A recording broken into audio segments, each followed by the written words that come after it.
stage who are trying to figure out how to navigate through this this thing we call grief, right?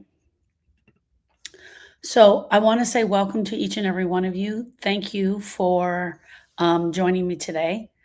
My name is Sharon Brubaker. I'm a grief specialist. I am honored if you're here. If you're here listening, this is earlier than I go. I'm trying to play with some times and see what happens with that, right? So I look like a bum today. I don't have on any makeup, and that is because I'm walked today. I just hit I walked today. I'm walking for 30 days straight to start a new habit of walking. I just finished cardiac rehab for the third time, and I am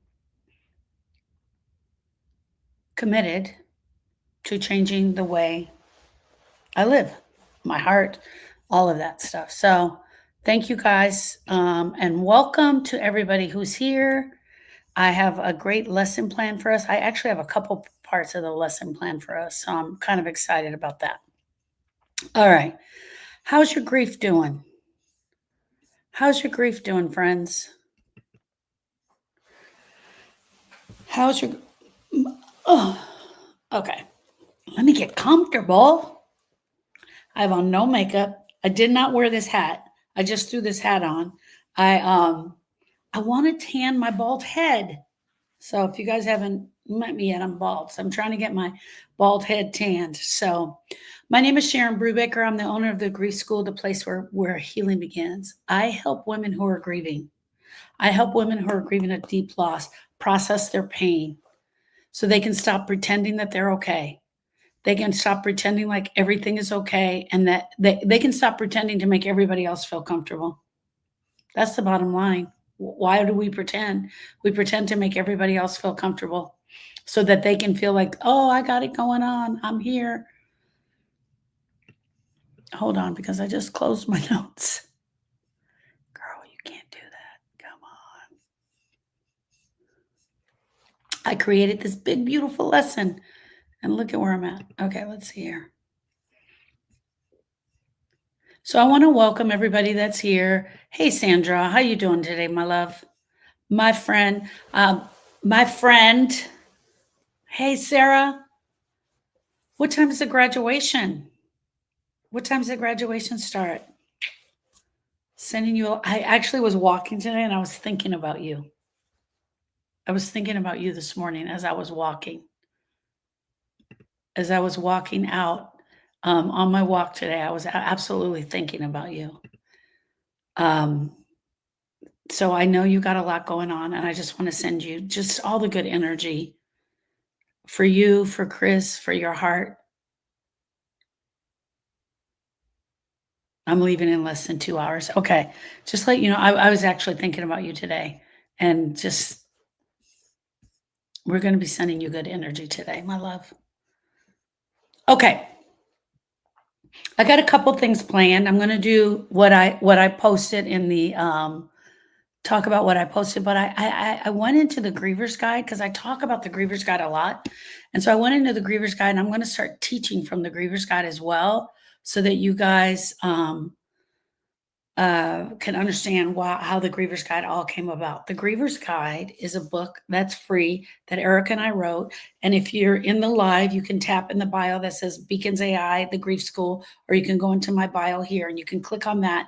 And in that, click here for hope if you're in TikTok, and there you can download the Griever's Guide, which is the start of the best definition. Eric and I couldn't figure out grief, and we couldn't find exactly what it was, but we wrote something called the Griever's Guide because it was something we wanted to be able to put something in your guys' hands immediately so you can understand grief.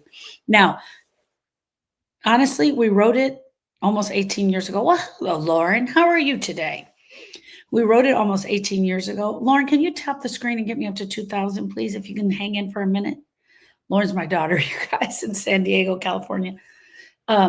We wrote the Griever's Guide so we'd had something to put in your hands. But when I went back to it all these years later, I'm like, ooh. So that's where I started to rewrite it, and it became the book called Grieve That Shit. And so if you go to the link in my bio, which is which is click here for hope. There you can get on the wait list for the book. And today I'm having somebody read it. I had to take a couple parts out, but I'll be teaching out of that book coming very, very soon, and we will be releasing it. Okay. I want to talk about the should haves. I should have done this. I should do that. Why didn't I do this? Why didn't I do that? Thank you, Lauren. I love you. Um, Releasing the grief expectations. If you're here today, I want you to know that your grief matters, that your heart matters. And I'm so awesome. I'm so excited that you made it here today. Why would I be excited? Because we're not talking about grief the way it's supposed to be talked about. We are not talking about grief in the form that it should be talking about. Have you shown up for your grief? Have you shown up for your healing? Have you shown up for yourself? These are the things that we need to talk about when it comes to grief. We show up for our grief, we show up for our healing, and we show up for ourselves. Here's the other thing, and I want to be really clear about this. The narrative that they are pushing in grief and the things that we hear mostly in the world, some of it is because it feels right. It feels like we're going to be like this for the rest of our life. So somebody said, "Ooh, I'm going to be like this for the rest of my life." And they said it out loud, and the next person heard it, and the next person heard it. And here's the truth about grief. It is painful. It'll knock you to your knees. It will knock the wind out of you. You will feel hard to breathe. You will feel like you cannot breathe. You will not believe that this thing happened to you. But today I want to talk about those parts, the heaviest parts, the parts of grief that don't get enough attention. The should have. I'm going to be like this for the rest of my life. The lie that we've been told. We've been told a lie about grief. And I apologize that I just started coming out here and talking about this. And here's the truth. There is a way through the grief, my friends.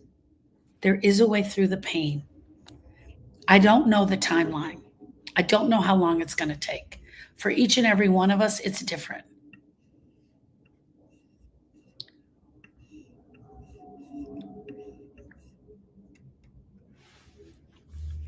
Today, we're talking about one of the heaviest parts of grief, the should haves. I should be further along. I shouldn't still be crying. I should have gone to that birthday dinner that night. I should have stayed home. I should have answered the phone. I shouldn't still feel angry. Why am I still stuck in this grief? Why do I feel lost? Thank you, Lauren Lou. Does any of that sound familiar? Does it sound like, are you saying any of those things to yourself? Are you questioning the actual things that you did in your grief? Every griever I have ever met, every griever I've ever worked with carries these invisible weights. They're like these invisible weights that we carry on our back.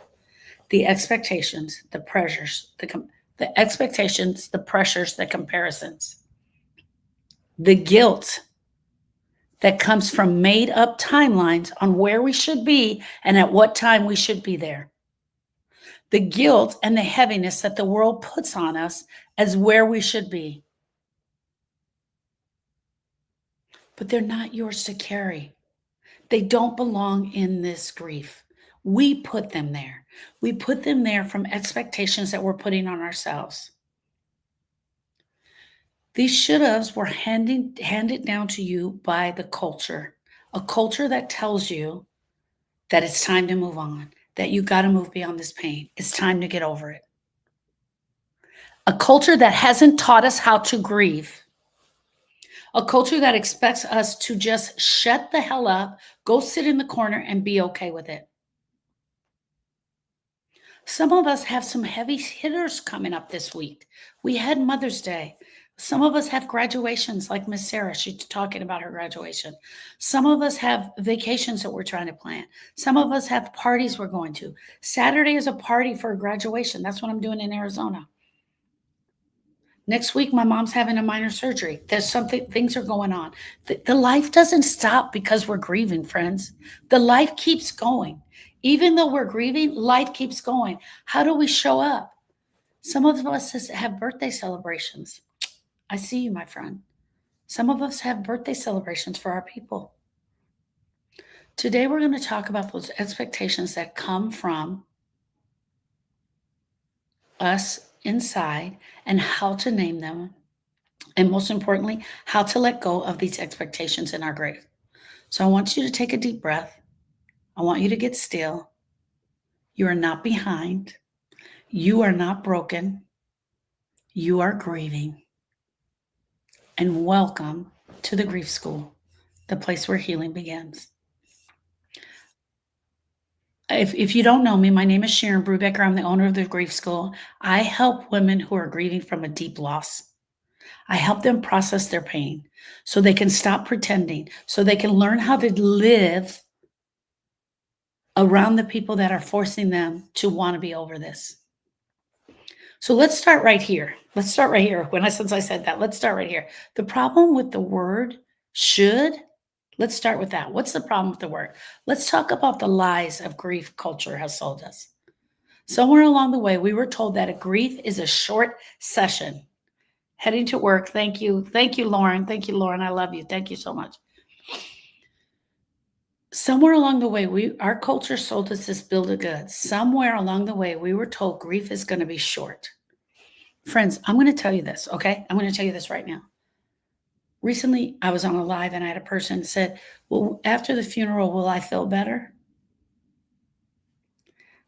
Well, I've already cried. Shouldn't I be feeling better? Like I've already cried. Shouldn't I be feeling better? We were sold such a bill of good on the stages, the grief stages, the 5 stages of grief. In 2006, when Austin drowned at the lake, the thing that I heard when I went to the Google, hear me, is 2006. It was 2006. Google isn't what it is now. Google grew because people would put in information. In 2006, the information that was in Google was the 5 stages of grief. But here's the other thing. There were people in there that also added the 7 stages and 13 stages, and they were breaking them down, and all they had were these stages, and they were growing the stages. So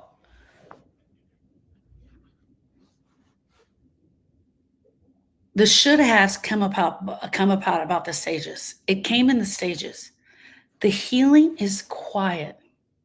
It's a graceful process that ends with you feeling okay again. I'm going to say that again. Healing is painful. Healing is messy. Healing is ugly, but it's quiet. And in the end, when you look back at it, you're going to see some of the grace that comes from it. But it's going to end with you being okay again. And I can't tell you what that okay is. Only you can. And if you're not okay yet, and the world is still whispering to you, or you're still whispering to yourself, maybe there's something wrong with you. Maybe you're not doing this right. I should be in a better place right now. I should have go to church. I should go back to church on their birthday and maybe I'll feel better. I shouldn't still be feeling this way. I don't know. For each and every one of you, you're feeling this way because of where you are in your relationship. What are the things that you haven't shared about your relationship with your person? What are the things you're still holding on to? And what about if the things that you're holding on to isn't about your person that's died? What if the thing you're holding on to is some old grief that's just stuck in there that hasn't gone out yet? When I tell you guys that I sit with grievers every single day, and they come to me for this, but this shows up in their grief, I want you to know that it's absolutely real. We start whispering this thing to ourselves, and it whispers slowly and softly in the back of our mind. I should be feeling better right now. I should go to church. I should do this. I should do that. But here's the truth about should. It's almost always a lie. I'm going to say that again for everybody in the back so you can hear it. When you start shoulding all over yourself, it is almost always a lie. It's not your voice. It's the voice of someone trying to grab onto comfort, trying to find comfort. We're trying to find the comfort any way we can, so we start shooting all over ourselves. It's the world's discomfort with your pain, and they start shooting on you. When they become uncomfortable with your pain, can you imagine? Can you fricking imagine how disrespectful that is? The world is completely sick of your grief, so they start shooting on you. It's too loud. It's too long. It's too messy. Stop doing this. So calm down with the drama. I said yesterday, what is more drama than grief? Don't tell me to calm down with the drama. When they start putting the shoulds on you, when they start shooting on you and you start shooting on yourself, it translates into this. It simply translates into this. You're not doing this right. Girl, you ain't doing this right. You should be over this by now. You should have moved on. You should understand there's plenty of fish in the sea. Girl, you should get out of my face right now. When we don't talk about the grief out loud, talking is the first step. When we don't talk about the grief out loud, we carry the shame and the weight that is strapped to our chest with this grief. It shows up like we isolate. We get away from everybody. I don't want to be around everybody. We isolate. We apologize when we start crying. I'm sorry. I'm sorry. Bella Red says, I hate it when they tell me I'm going to find another one. Soon as we start to cry, we apologize. Stop apologizing for your tears. Let's just start there. If I teach you anything, stop saying I'm sorry once you start crying. Let them freaking deal with it. It's not, if they feel uncomfortable, it's about them. It ain't about you. I want you guys to start doing this. The next time you cry, don't apologize for it. Just cry. One little tear falls down. Oh, I want to tell you guys this. You guys haven't seen me actively grieving, but I'm going to cry. I don't know if I'm going to come live and cry, but I'm going to cry. We downplay the loss. We downplay the loss for them. We downplay the loss for them so they can feel more comfortable. Think about that. They're shooting all over us. Ow. Oh, I just got a pain in my arm. Ugh. They're shooting all over us. You should be over this by now. Then we start to cry and then we want to make them feel comfortable. Well, how asinine are we in grief? We apologize for crying. We downplay the loss. Oh, and it happens like this. I'm stuttering because I have so much to say. I'm sorry for your loss. And then we say this thing. We didn't mean to say it, but we also want to make them feel comfortable. So I'm going to role play it. Oh, Sharon, I'm so sorry. I heard about Austin. My heart to yours, honey. I'm so sorry. Oh, it's okay. What is wrong with us? Why do we do that? Oh yeah, it's okay. Oh, we're doing fine. We will tell people we're doing fine. We lie. We stop telling the truth about how much it hurts because we're afraid of being judged. We're afraid of being judged for grieving too hard. We're afraid of being judged for grieving too long. We're afraid of being judged in our grief. We're afraid of talking about our grief. BS. Stop shooting on yourself. Your grief didn't come with a deadline. It also didn't come with instructions. That's why I created the grief school, because your grief didn't come with instructions. I want to give you the book on how to grieve. I want to show you how. And how does that start? Let me tell you how it works. It works here in community. This is the community where I put this together. I give back to you so we can have a place to talk, share. Best place to talk is Grief Study Hall. No joke. It's every Tuesday from 1 to 3 Central Standard Time. There I can coach you. I teach a lesson in there also. But at the end of this Tuesday, I asked a question. Does anyone have questions? And a beautiful sister said, yes, I'm celebrating a birthday. How do I do this? And we all stayed on extra and we just talked. What about doing this? What about doing that?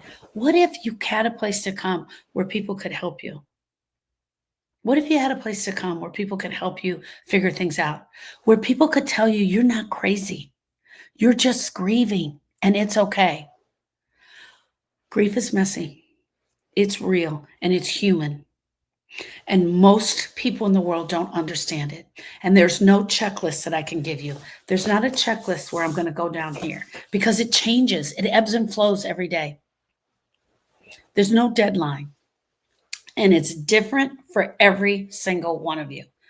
I'm in here. I lost my husband. I lost my mom. I lost my sister. I lost my fur baby. I'm getting a divorce. I'm grieving the daughter I don't have a relationship with. I haven't seen her in 5 years. There are 47 or more known losses that can cause grief in our heart. Death and divorce are just the most popular that everyone talks about. And it looks different for every single one of us. So when you hear people saying to you, or you're saying it to yourself, you should be past this. Girl, why are you still grieving? You should be past this. I want you to stop and ask, says who? Where is that? Oh, okay, wait, let me get the grief book out. You guys, hold on. I got to get the grief book out. You should be past this. The book of shoulds. It is in chapter 6. It's on page 113. Let me read this. You should be past this. Here's the book on grieving. Okay, girl, get over it. There's plenty of fish in the sea. It's time to move on. Pick yourself up by your bootstraps and move on. It's time to be over it. Okay, that's not in the book. But people come to us as if they're the authority of grief.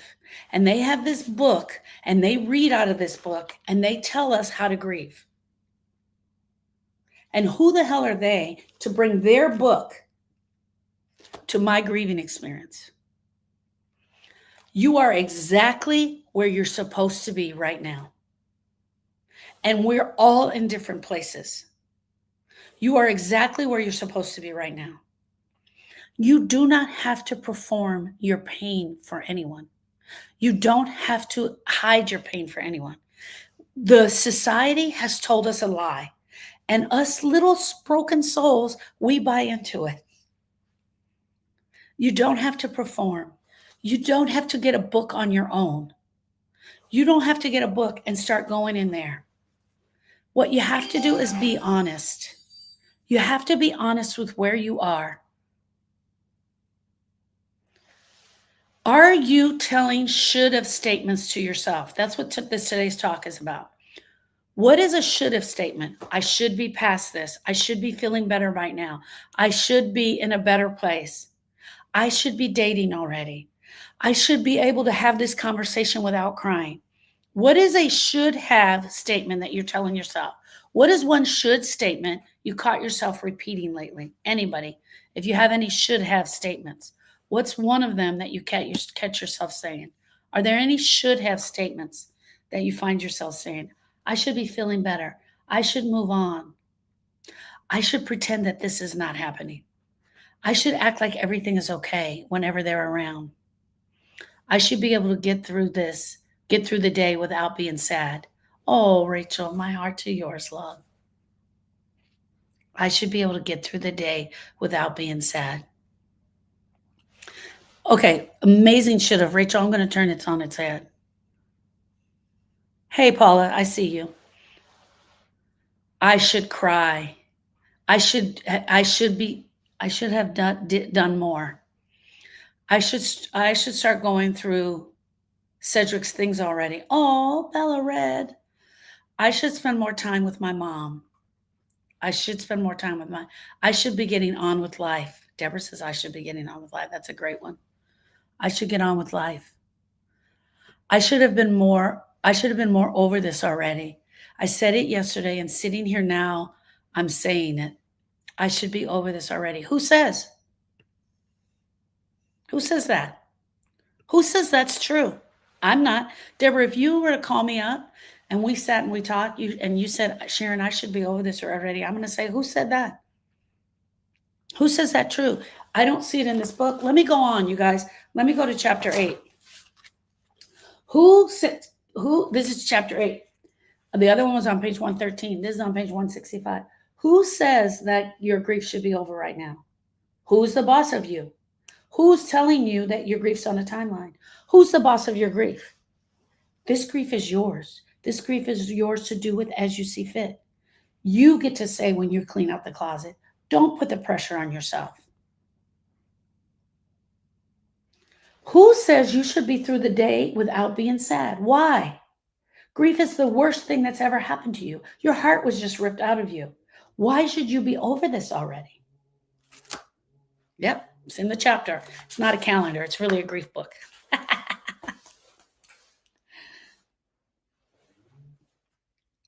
I should not be so angry now. Don, why? There's a lot on page 165. There's more than a lot on page 165.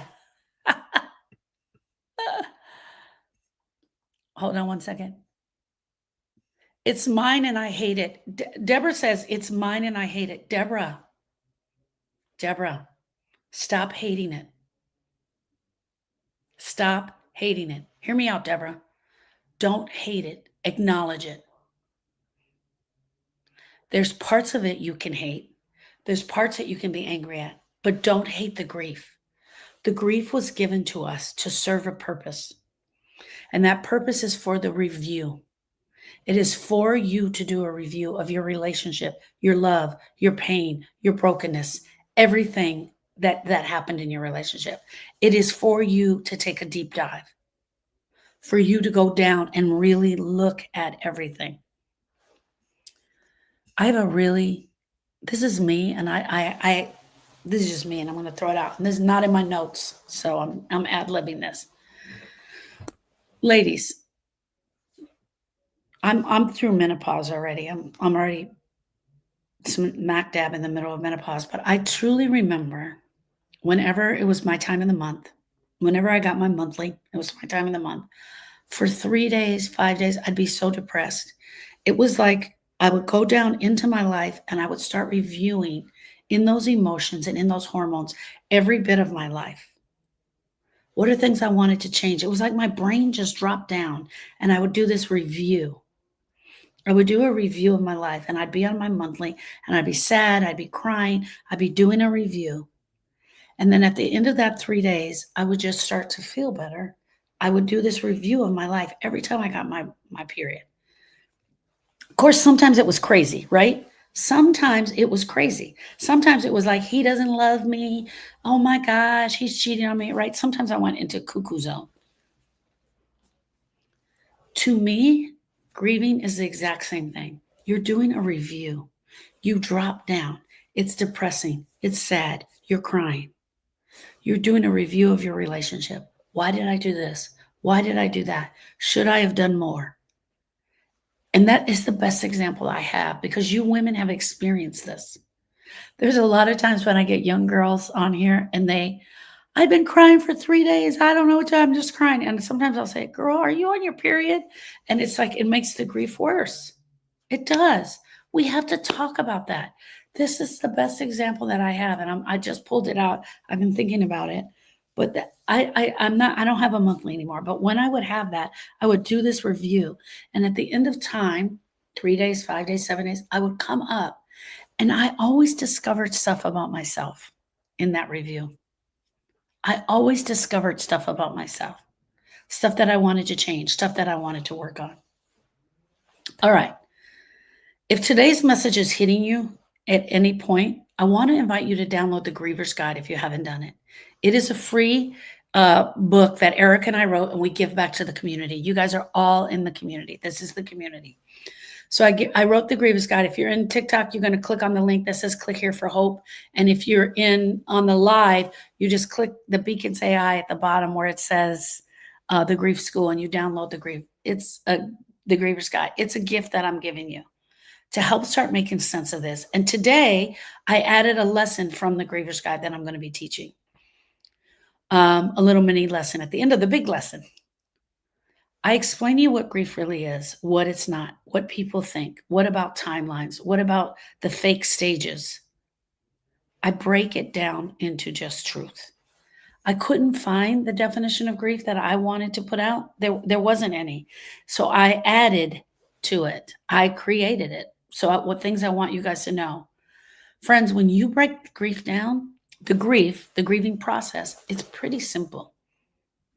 Your grief is not a problem to be solved.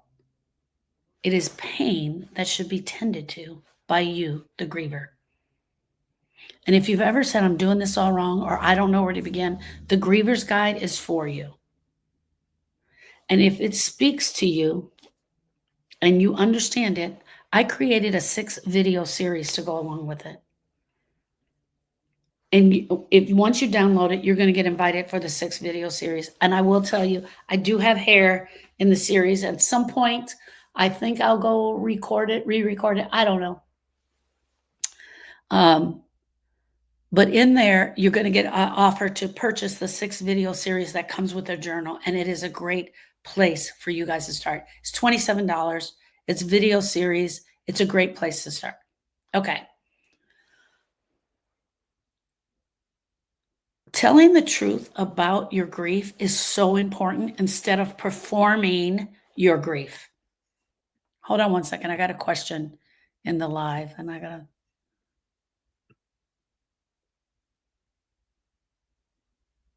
Okay, Christy. Oh, good. Christy's going to be talking to her nephew. I love it. Grief is messing with my whole body. I don't know if I'm in menopause or not anymore, but my periods have come back since he died. And boy, am I a hot mess.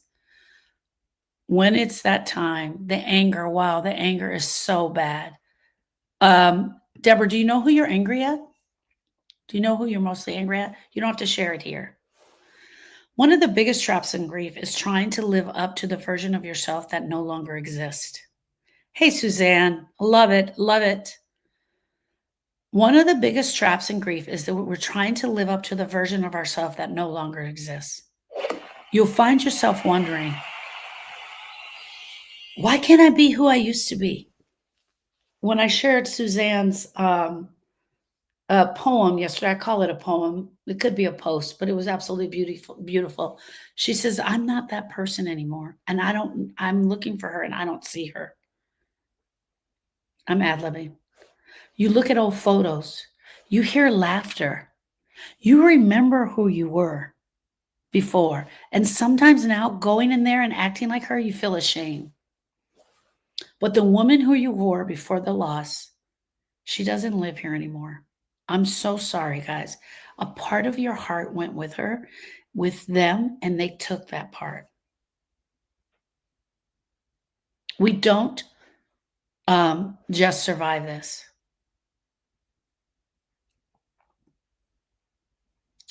We don't just bury our child. I didn't just lose my sister. I didn't just wake up to an empty house. That's what we're trying to tell ourselves. But the truth is, you did. And you will. You will survive this. You did bury your child. You did lose your sister.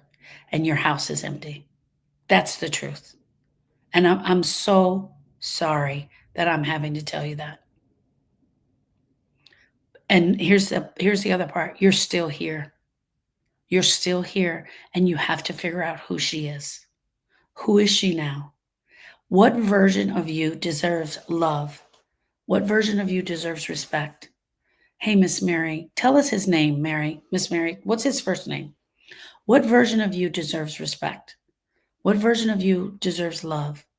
What version of you deserves compassion? What version of you needs the space to be real? Letting go of the should haves is the first place. Jabbar, her son's name is Jabbar. Everybody, can we tap the screen for Miss Mary and Jabbar? The version of you that deserves love is the one that needs to let go of the should haves. The should haves. I should be doing this. I should be doing that. Letting go of the shoulds isn't just lifting the pressure. It's about reclaiming your truth. Be where you are in your grief. Because when you keep pretending that you're fine for everyone else around you, you are getting robbed of the grieving experience. You're getting robbed by the world, who absolutely is putting a timeline on you. You are getting robbed of your grieving experience. This grieving experience is about you. It's about you. It's about you, someone who is walking through the fire, someone who is waking up every day, someone who is doing this no matter what, because you're forced to. We don't have a choice. When they left us, we're forced to do this. You deserve honor, my friend. You deserve to say their name out loud. Miss Mary deserves to say, I miss my son. She has the place to say the truth, whether the world allows it or not. Stop pretending that you're fine.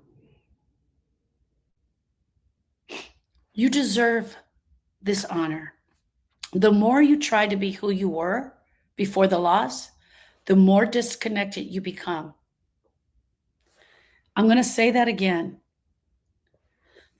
Thank you, Suzanne. The more you try to be the person you were, who you were before the loss, the more disconnected you become. Suzanne says you can survive. You can find yourself. You can find future if you do this work. Hear me out. Sharon died.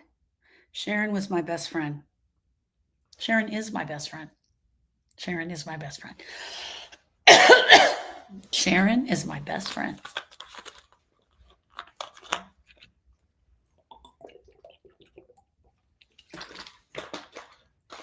She's still the best friend I've ever had. When Sharon died, I wasn't a best friend anymore. Or at least I thought I wasn't. I pretended to be fine for everyone else. I was being fine for her children. I was being fine for our other girlfriends. I was being fine for my husband. I was being fine for all of Sharon's friends that weren't my friends. I was trying to show up for them. I was being fine, fine, fine. I was pretending like everything was okay. I knew pretending was wrong, and I was still pretending. The world will rob you when they force you to pretend, but you're walking through fire. The day you try to be who you were before the loss, you become disconnected from your grief, and you can prolong the grief because of it. You're going to start prolonging the grief because of it. And the more you disconnect from the grief, the longer it takes to heal. The more you disconnect from the grief, the longer it takes to heal. The grief serves a purpose.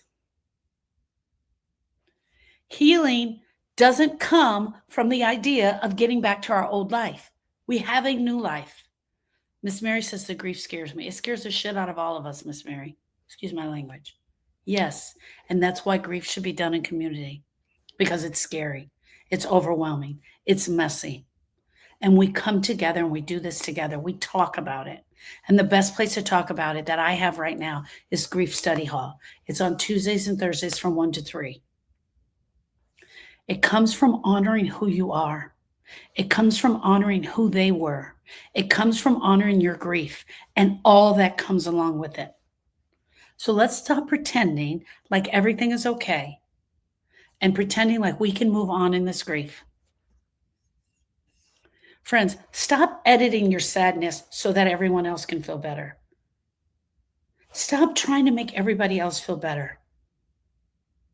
Don't apologize. I said this right now. I gave you guys, if you weren't here earlier, I gave you a call to action, which is this: don't apologize the next time you cry. One tear falls down and you go, I'm sorry. We apologize to them because we feel bad that they're having to put up with our grief. Stop explaining why and cry. You don't owe anyone anything, but you know what you do owe? You owe yourself the truth. You owe yourself the truth. I have a question for everybody. I have a couple questions, but let's start with this one. What version of yourself are you trying to get back to? What is the version of your old self that you're trying to get back to? And for me, it was the best friend part. I wanted that space filled. I wanted the space of the best friend filled. I wanted that space where Sharon held, I wanted it filled. I wanted somebody to call. I wanted somebody to answer me the way she answered me. Man, that's a heartstring. I wanted somebody to answer me the way she answered me. I wanted somebody to listen the way she did. I wanted to be a best friend again, and I wanted a best friend. And so what I did, because I wanted a best friend and I needed a best friend, is I went around and I had a thought in my intellectual grief in my brain. I had this thought, who's going to be my friend now? You guys, I was like that. The little nursery rhyme with the little chicken. I don't know. It's a chicken was looking for its mama. I don't know. I don't remember. The little chicken that could or something. He was looking for his mama. That's how I was. I was like, okay, who's going to be my best friend now? This was literally a thought that I had. And then I went out to try on best friends like shoes. And I went to this person and I would sit with her and I would tell something about how I was feeling, not about my grief, just a story of something I was dealing with. And then her response, I would be like, no, you're not it. And so I would scratch her name off the list.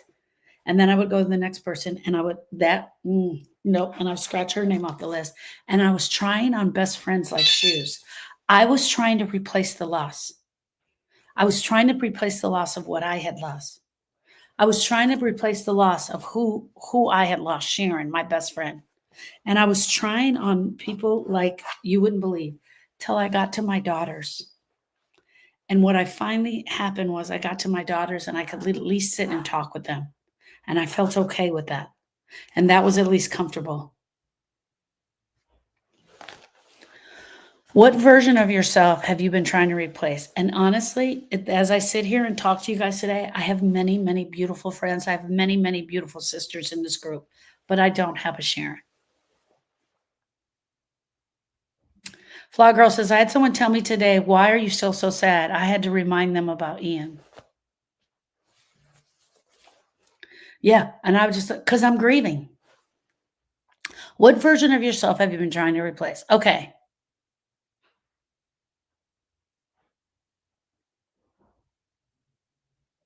What would it feel like? Flaw Girl, this is really good. Okay, let me read. Someone says, being a mom, the one, I want to be that person. Aida says, I want to be the one with my mom. Jay and Company says, sending love to everyone. Um, the one with my son. I want to be the version of the one with my son. Katie says, I want to not be alone. I want my kids to, my kids expect me to be further along. Yeah. Yeah. When they're not walking in the grief, I'm not knocking your kids. Um, who in this, okay, who in your life expects you to move on? Kate said the kids. Who in your life is expecting you to move on? Who in your life is expecting you to move on? It was our group of friends was expecting me to move on. I know for a fact that my husband was expecting me to move on. He knew I was going to be sad for a while and he knew I was going to be there, but he definitely expected me to move on. Aida says my siblings, my husband. Debbie says son, my husband. Who is expecting you to move on? Katie says kids. Rachel says my husband. I think it came from different places. And now let me tell you this. My church expected me to move on, and we went to church together. Tracy says, my mom, some of my family members, they are definitely expecting me to move on for sure. Okay, kids, friends, sisters, my name is Sharon Brubaker, and I'm a grief specialist. I'm the owner of the Grief School, the place where healing begins. Here, if you're here today, you're in my community, and I want to thank you and welcome you to the community. We are a community of grievers holding space for one another, holding space and learning how to do this grief thing. I help women who are grieving from a deep loss process their pain so they can stop pretending. They can stop pretending like they're okay and finally heal. That's what happens in the grief school. Here, we're in community where we support one another.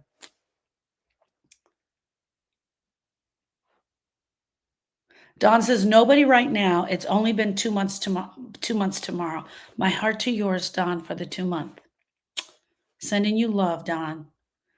Dawn, now that I've said it, I don't know if you're going to start seeing it or you'll hear it. And let me know if it starts bothering you, just let me know. And we can come up with some answers. Before we move on to the final piece, and I just told you guys who I am, I want to talk to you about the Griever's Guide. The Griever's Guide will help you reset your definition of grief. Grief isn't it, and I'm telling you guys, it's the best definition I could come up with. We have to understand grief so that we understand what we're moving through. And if you haven't done this yet, please download the Griever's Guide. If you're in TikTok, you can go to the link in the bio and that says click here for hope. If you're in the live Facebook, YouTube, Instagram, you could just go to the Beacons AI / click here for hope. Nope, that's not what it says. It says the grief school. It gives you a better understanding of grief. It tells you, we talk about feelings in there. It is free, it's absolutely for you. It will meet you exactly where you are and it helps you. It is the best definition of grief. I couldn't find it, so I wrote it. Okay. Once you do that, you'll be invited to a 6-part series on grief that I put together. And it is titled Forever Change. And that you'll be invited to purchase that. And it's $27. So I just want you guys to know that. Grief is hard. Losing my mom on Easter weekend. My heart to yours. Take a glass. My heart to yours. I think I said that right. Don says, thank you, ladies. I feel better when I'm here, even if I cry. We bring it. Bring us the mess. We're holding your space. Every single one of us. We're holding the space of every griever here. Sorry that my heart to yours for losing your mom on Easter weekend. Letting go of should haves is one of the bravest things that you'll ever do. I should be further along. I should do this. I should go out and I should pretend like I'm okay. I should not show up as a griever. I shouldn't cry in front of them. I should be dating already. All of the should haves, when we start shoulding all over ourselves, it's one of the bravest things that we can do. Hear me out. Letting go of the should haves, and I want you all to just acknowledge you're a griever. That's it. People ask me all the time, when do I get to acceptance? I don't know. There's no acceptance. It's one of the stages. We get to acceptance when we get a life-altering diagnosis that we're dying, and we get to acceptance then. Here's where I want you to be. I want you to acknowledge, I'm a griever. I'm a griever. Grieving is messy. It's full of drama. It's dramatic. It's heavy. I'm a griever. And if you acknowledge that you're a griever and you take on and the acknowledging that you're a griever, guess what? If you show up as a griever, flaw girl, you're not going to get upset when people ask you stuff. I don't care. I'm grieving. That's your problem.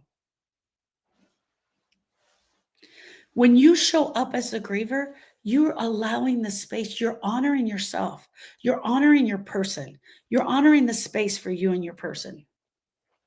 Letting go of should haves is one of the bravest things you'll do on your grief journey. And okay, and I also want to say this, the should haves don't come right away. Sometimes they don't come until the end. Acceptance is a stage of grief, and we don't believe in stages, but we can get to acknowledge. You never get to an acceptance phase. You never get to any of the stages. It means choosing the truth over performing for other people. So letting go of should haves means I have compassion over pressure. I have healing over hiding. You might not be where others expect you to be, but you're right where your grief needs you to be today. Sue, my heart to yours, love. What is mom's first name? Can you share mom's first name with us? Friends, you are all right where you need to be in the grief. If it feels like you're losing your mind and you don't know where you're going, you're right where you're supposed to be. If it feels like you're getting a break today, like, wow, this is not that bad. I can do this. Everybody, can we tap for Cecilia and for Suze? There is no prize at the end of this grief just because you rushed through it. There's no present. There's no gift. The gift is the gift you're going to give yourself when you get the new version of you back. The version of you that can go, that understood, that looks back at the grieving experience and realizes, wow, I did that. There's no prize in rushing through this grief. Most of us, if we rush through it, we end up with pain that we never knew was there. Hello, Tony. But there is peace in honoring it. in honoring it for yourself. There's a strength in telling the truth. And there's real power in saying, I am grieving. I am grieving, and that's enough for right now. I acknowledge that I'm grieving. You don't have to be healed today. You don't have to be further along. You have to be real. You have to be real and you have to be honest. You have to be real and honest with yourself. And that's right here. That's right here. Oh, Tanya. Okay, I said Tony is Tanya. That's right here where you show up for yourself. Show up for yourself as a griever. Show up for yourself and tell the truth. Tell the ugly truth. Tell the ugly truth about yourself. Show up for yourself right here. In study hall, grief study hall, which is every Tuesday from 1 to 3 Central Standard Time, which is a part of our community, I can help you face to face. I can answer questions for you. I teach a lesson in there as well. Friends, I've been consistent with teaching lessons for weeks, days, and months, and I haven't repeated any lessons. Now, I have repeated some of the trainings, but I haven't repeated any lessons. My name is Sharon Brubaker. I'm the owner of the Grief School, and I'm so honored that each and every one of you are here. I'm honored that you're here. I want you to know that grief is not just something that happens to you in your mind.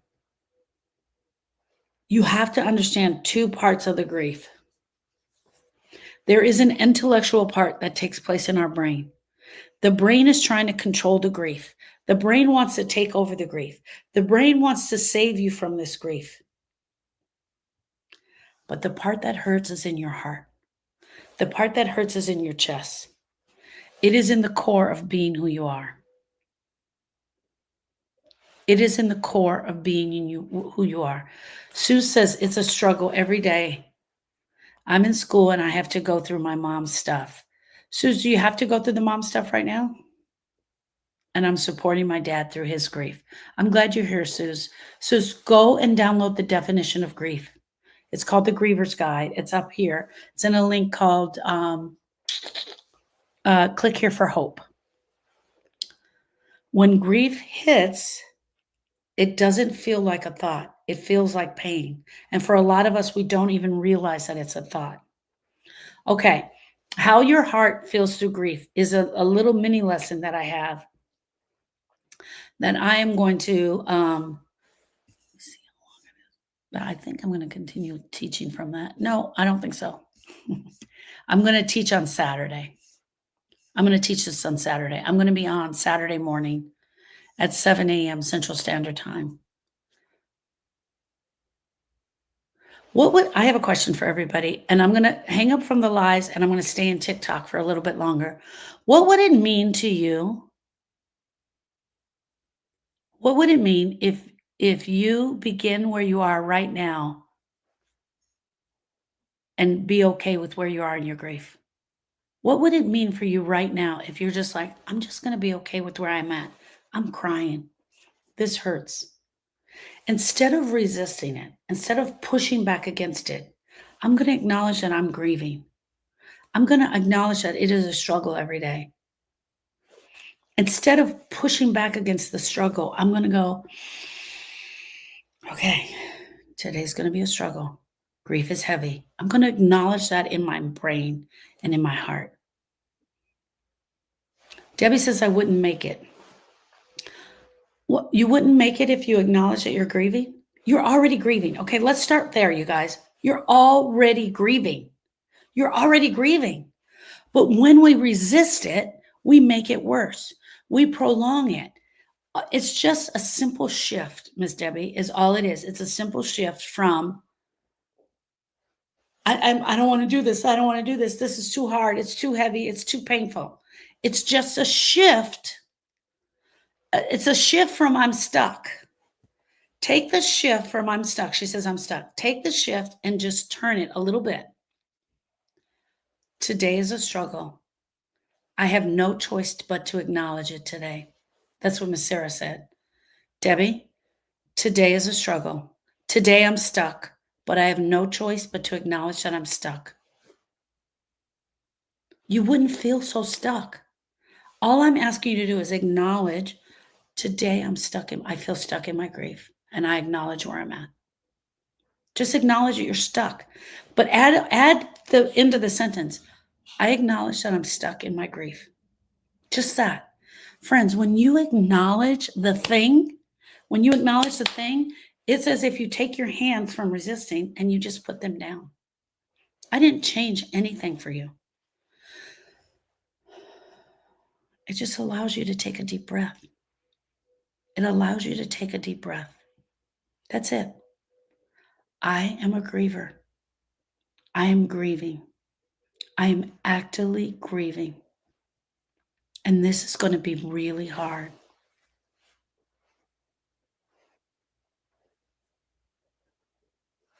Tracy says, I'm grieving so hard for my mom.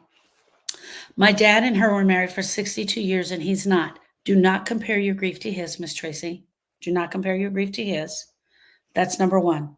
You are grieving a mom and a best friend, I'm assuming. My mom and my best friend, a woman who I loved, who guided me, who was a hero to me.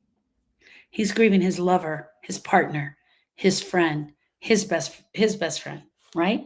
So you're both grieving somebody differently. I want to also say this. I'm going to say this, Miss Tracy. If they've been married for 62 years, my guess is he's probably up in age.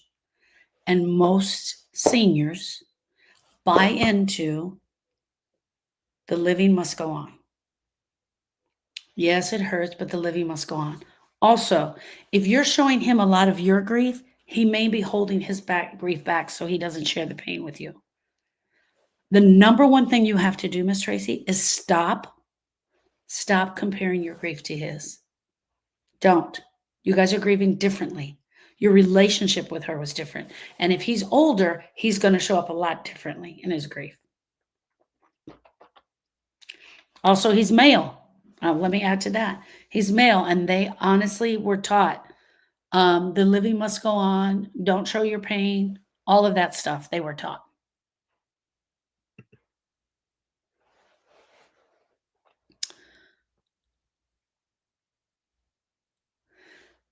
Suzanne says, I replaced the I should have with I should do this in the way and in my time. I should do this way and in my time. Tracy says, thank you. You're very welcome. Tracy, look, he's going to grieve differently. And you're looking at him because you have this thing right here. You see this right here? This book is called The Griever's Manual. We all have a griever's manual. We show up for grief in a griever's manual. Hey, Pauline, we show up with grief with our griever's manual. And here I'm going to go into the griever's manual. Oh, this is on page 285. Dad should grieve just like me. I am broken. My heart is broken, and I cry all the time. Dad should cry all the time. When I go over to see Dad should be crying. No ifs, ands, and buts. Dad should be crying. Dad loved mom. I loved mom, and we should all grieve. I'm exaggerating, of course. But in the griever's manual that we all have, in this manual, we have something in the manual called How People Should Treat Me in My Grief. How I should act in my grief. How Dad should act in his grief. They're all chapters in the manual. How I should act when people show up for me. They're all chapters in the manual. All of these are chapters in the manual. And we use those chapters as weapons against everybody. We use the chapters as weapons against ourselves. We use the chapters against ourselves. Kim, it's absolutely okay that you're crying. I'll be there in 1 second, Kim. Hold on to that thought. We use it as weapons against ourselves. All right, friends, everybody in TikTok, hang on. Everybody in the live on Instagram, Facebook, and the like. All of my sisters and friends, thank you. Thank you for coming. Thank you for being here. Thank you for sharing your grief with me. I will see you Saturday morning at 7 a.m. Central Standard Time. What am I, crazy? That means I have to start at 5 a.m. Yeah. I'm not doing that. I'm not even going to get a chance to get my coffee in. I'm going to be at 7 a.m. Pacific Standard Time. It's not printable. You can print it. Suzanne told me she actually printed it. You can print it, but it is digital. So, and it moves just like a book. When you download it, it downloads into your phone and you can spin it just like a book. And yes, you can print it. Okay. TikTok. Hold on 1 second. I'll be there. I love you all. I see you. I am you. I'm a griever. I'll see you Saturday at 7 a.m. Pacific Standard Time. I'm in Arizona right now. I'll tell you all about that later. Bye.